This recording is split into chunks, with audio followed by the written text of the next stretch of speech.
how to reset the service warning light in the Hyundai Tucson plug-in hybrid. Let me show you. Top-down Phoenix Max. Is it true that for the Hyundai Tucson, the new plug-in hybrid system, do I need to scan the vehicle in order to reset the oil?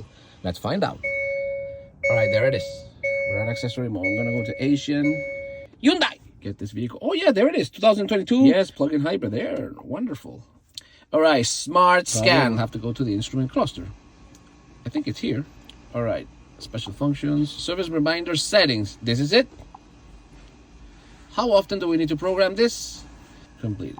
Now, I want to set it up for 10,000 kilometers or probably 6 months. That should be it, more than enough.